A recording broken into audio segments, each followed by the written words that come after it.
दुनिया में बादशाह है सो है वह भी आदमी, और मुफलिस ओ गदा है सो है वो भी आदमी। जरदार बेनबा है सो है वो भी आदमी, नियमत जो खा रहा है सो है वो भी आदमी, टुकड़े चबा रहा है सो है वो भी आदमी। तो बच्चों, आज हम अपना लेसन शुरू कर रहे हैं जिसका नाम है आदमी नामा। जैसा कि आपको इसके नाम से ही पता चल रहा है, और इसको लिखा है नज़ीर अकबराबादी ने, जिनका जन्म आगरा शहर में सन 1735 में हुआ था। ये एक महाकवि थे। इनकी कविताओं में दुनिया हंसती बोलती जीती जागती जीवन का त्योहार मनाती नजर आती है। और सबसे बड़ी बात कि इनकी कविताओं में राष्ट्रीय एकता की हमें मिसाल दिखाई देती है। तो आइए अब हम विस्तार से आदमी नामा का अध्ययन करते हैं। मैं एक बार फिर से इस कविता को पढ़ती हूँ, इसके अंश पढ़ती हूँ कि दुनिया में बादशाह है सो है वह भी आदमी। देखिए, जैसा कि हम और आप सभी जानते हैं कि मनुष्य ईश्वर की सबसे सुंदर रचना है वह, और ये माना जाता है कि मनुष्य का जन्म मिलना बहुत ही सौभाग्य की बात है। लेकिन सारे मनुष्य एक से नहीं होते, सभी का स्वभाव एक दूसरे से भिन्न होता है और उनकी परिस्थितियां भी समान नहीं होती। उन्हीं के अनुसार वे कर्म करते हैं।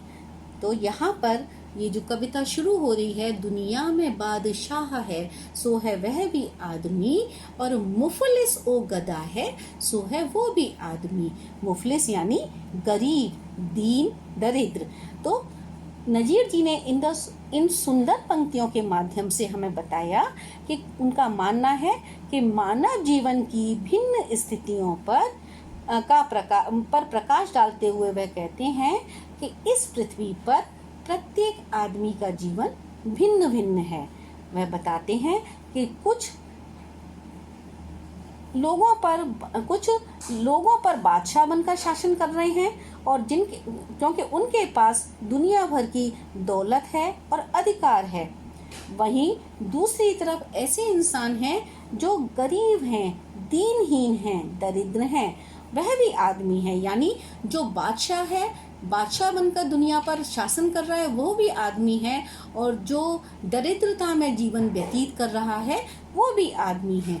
जरदार बेनवा है सो है वो भी आदमी। जरदार यानी मालदार, जिसके पास अथाह धन दौलत है, वो भी आदमी है। और नियमित जो खा रहा है सो है वो भी आदमी। और नियमित यानी जो स्वादिष्ट भोजन कर रहा है, जिसको नसीब से दोनों टाइम रोटी मिल रही है, अच्छा अच्छा खाना मिल रहा है, वो भी आदमी है। और इसके विपरीत टुकड़े चबा रहा है सो है वो भी आदमी।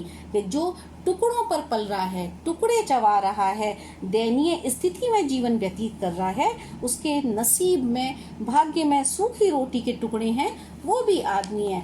अर्थात यूं तो सभी मनुष्य जीवन व्यतीत कर रहे हैं, परंतु इनकी जीवन शैली में बहुत अंतर है। यहाँ ये हमको बता रहे हैं। और इन्होंने इस कविता के अंश में हिंदी और उर्दू भाषा का सुंदर प्रयोग किया है, जिससे इनकी भाषा सरल हो गई है और मर्म स्पर्शी बन गई है। अब हम दूसरे काव्यांश को पढ़ेंगे।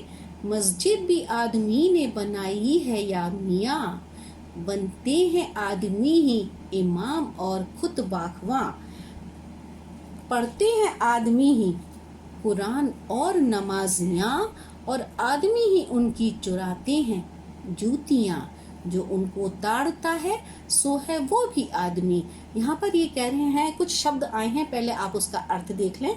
इमाम बोलते हैं जो नमाज पढ़ते हैं, यानी नमाज पढ़ने वाले को।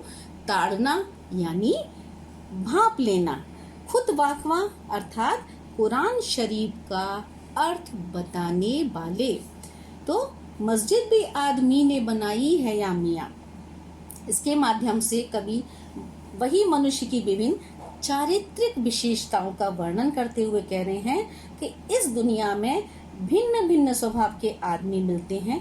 मस्जिद भी आदमी ने बनाई है, अर्थात मस्जिद बनाने वाला भी आदमी है, और आदमी ही इमाम और खुतबाखवां, आदमी ही इमाम है जो सबको कुरान शरीफ का अर्थ समझा रहा है, नमाज पढ़ रहा है, और इसके विपरीत कुछ बुरे स्वभाव के व्यक्ति हैं जो मस्जिद में आकर इमामों, नमाजियों की जूतियां चुराते हैं, चोरी करते हैं। वे भी मनुष्य हैं और ऐसे लोगों पर जो निगाह रख रहे हैं, आदमी ही उनकी चुराते हैं जूतियां, जो उनको ताड़ता है सो है वो भी आदमी। एक तरफ आदमी है जो ऐसे लोगों की, जो कि मस्जिद में नमाज पढ़ने आते हैं, इमाम हैं, उनकी जूतियां चुराते हैं, और हैरानी की बात यह है कि उनको चुराते हुए जो देख रहा है वो भी मनुष्य ही है, उन पर नजर रखने वाले भी मनुष्य ही हैं। तो इस प्रकार से सभी मनुष्य हैं, परंतु इन सभी के कर्म अलग अलग हैं।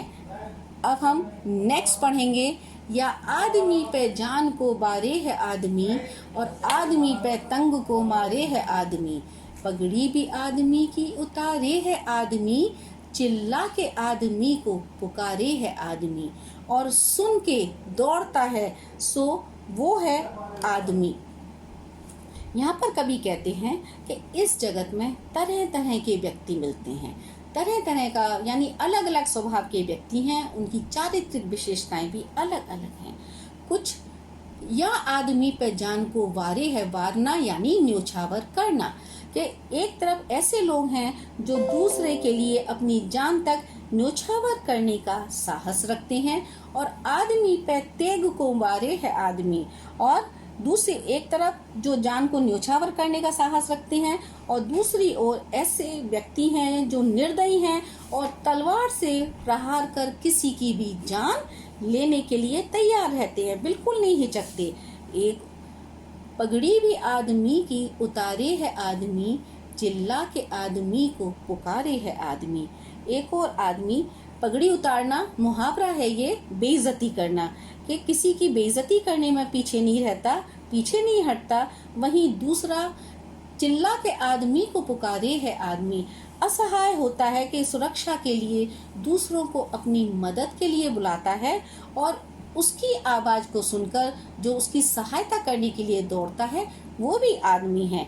अर्थात प्रत्येक आदमी का स्वभाव और जीवन शैली बिल्कुल अलग अलग परिस्थितियों के अनुसार है। जैसा हमने यहाँ पर पढ़ा कि एक तरफ आदमी अपनी जान न्योछावर करने को तैयार है, दूसरी तरफ तलवार का वार करके आदमी की जान ले रहा है कोई, दूसरी तरफ फिर पगड़ी भी आदमी की उतारे है आदमी, लोगों के सामने बेइज्जती भी एक इंसान ही दूसरे इंसान की करता है, और अपनी सहायता के लिए इंसान को ही बुलाता है। तो इस तरह से हम यहाँ पर ये अलग अलग स्वभाव के लोगों को देख रहे हैं।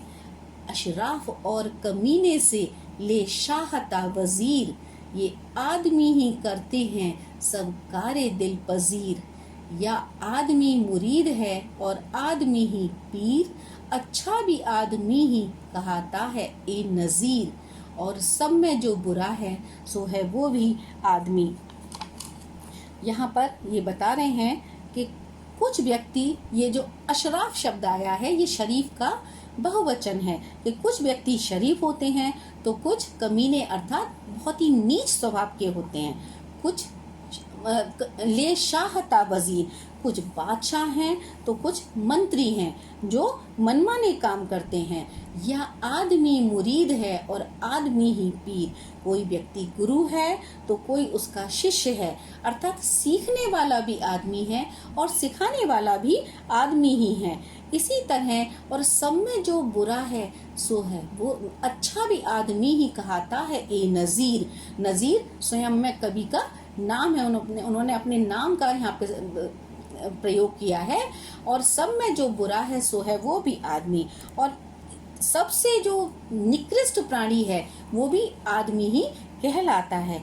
इसी तरह प्रत्येक मनुष्य का स्वभाव एकदम भिन्न भिन्न है, अच्छा भी आदमी है और बुरा भी आदमी है। अर्थात यहाँ पर कवि ने आदमी के अलग अलग रूपों का बखान किया है, उसके सकारात्मक और नकारात्मक दोनों रूपों का परस्पर हमारे सामने रखकर वर्णन किया है। तो इस प्रकार हम देखते हैं कि नज़ीर जी ने इंसान के सारे रूपों को किस तरह से इस तरह से हमारे सामने रखा है कि अच्छाई भी उसकी हमारे सामने आती है और बुराई भी उसकी हमारे सामने आ जाती है।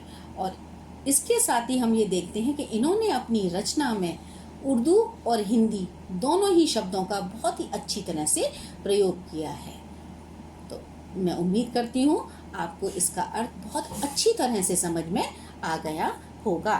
धन्यवाद।